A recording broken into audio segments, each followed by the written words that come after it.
जय श्री राम दोस्तों, कैसे हैं आप सब। आशा करता हूं कि आप लोग अच्छे ही होंगे। दोस्तों, सावन की एक बार मेरे परिवार की तरफ से आप सभी को हार्दिक शुभकामनाएं। दोस्तों, महादेव को प्रसन्न करने के लिए बहुत तरीके के उपाय होते हैं और हर तरीके के उपाय दोस्तों अलग अलग तरीके से पूजा पाठ करके प्रयोग किए जाते हैं। हर किसी की एक अपनी अलग विधि होती है, एक अलग समय भी होता है।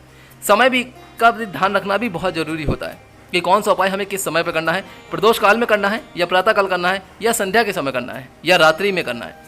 दोस्तों, मनोकामना पूर्ति और इच्छा अधूरी के लिए बहुत तरीके के उपाय अपनाए जाते हैं, जैसे कि आप कई समय से आप लोग करते आ रहे हैं। कभी कभार दोस्तों क्या होता है कि हमारी बहुत पूजा पाठ करने के बावजूद भी हमारा कोई उपाय सफल नहीं हो पाता और हम फिर भी परेशान रहते हैं और सोचते रहते हैं कि हम इतनी पूजा पाठ करने के बाद भी हमारा एक काम बन क्यों नहीं रहा है, क्यों महादेव हमसे प्रसन्न नहीं हो रहे हैं, क्यों हम पर वो अपनी कृपा दृष्टि नहीं कर रहे हैं, आखिर ऐसी बात क्या है। कभी कभार ऐसा भी होता है दोस्तों कि कोई मिट्टी भी हमको दे देता है और कहता है कि ये चढ़ा देना, तो हम उसको चढ़ाने के बाद पता चल जाता है दोस्तों कि उससे हमारा काम बन जाता है। ठीक इसी तरीके से दोस्तों आज की इस वीडियो में मैं आपके लिए मनोकामना पूर्ति का जो उपाय बताने जा रहा हूँ वो सावन मास में करना है। और देखिए दोस्तों, ये आप अच्छी तरीके से जानते हैं कि श्रावण मास है ही एक इतना ज़्यादा खास और पावन महीना कि प्रतिदिन कोई ना कोई उपाय आपको करना ही करना है।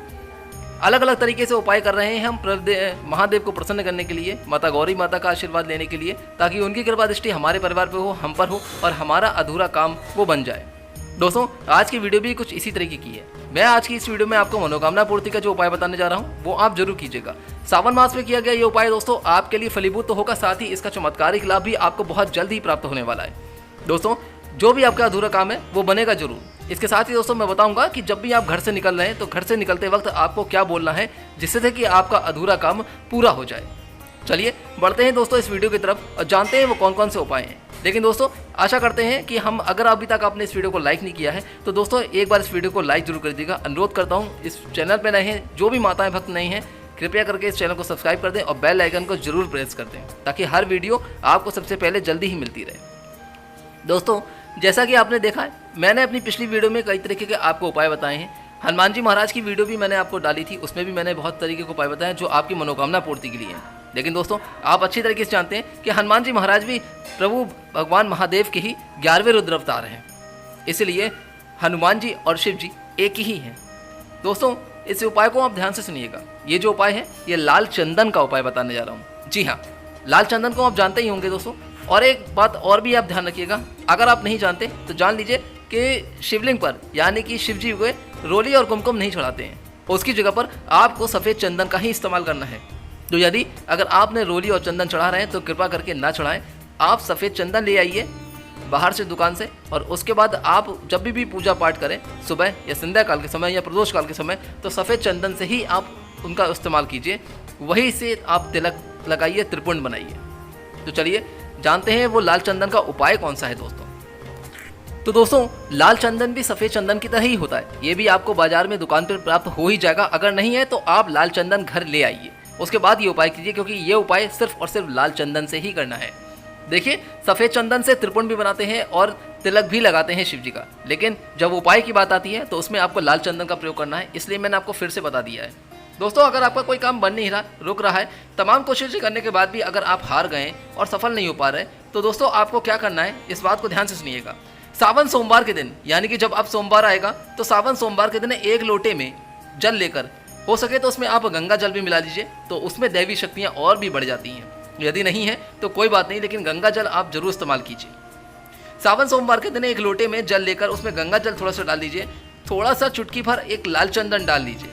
अब उस जल में आपको बेलपत्र डालना है। बेलपत्र भी आपको एक ही डालना है, लेकिन ध्यान रखें कि जब भी आप बेलपत्र ले रहे हैं तो वो बेलपत्र टूटी हुई, खंडित या चटकी हुई ना हो, क्योंकि शिवलिंग पर कभी भी कोई चीज़, शिव जी पर कभी भी कोई चीज़ चटकी हुई खंडित नहीं चढ़ाते हैं। इस बात का आप विशेष ध्यान रखें। तो अब आपने एक बेलपत्र तोड़कर भी उस लोटे में डाल लिया। अब आपको क्या करना है दोस्तों कि शिवलिंग पर आपको ये जल, लाल चंदन मिला हुआ और बेलपत्र भी उसी लोटे में रख लीजिएगा और उसके बाद आप जो है धीरे धीरे करके शिवलिंग पर आप ये जल अर्पित कीजिए।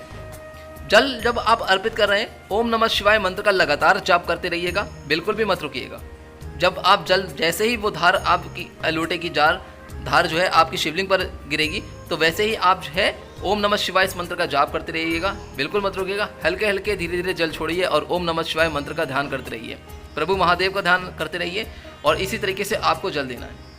आप इससे आप पर शंकर भगवान और माता पार्वती की कृपा हमेशा बनी रहेगी और वर्षों के अटके हुए कार्य आपके जो अधूरे हैं वो जल्दी ही बनना शुरू हो जाएंगे।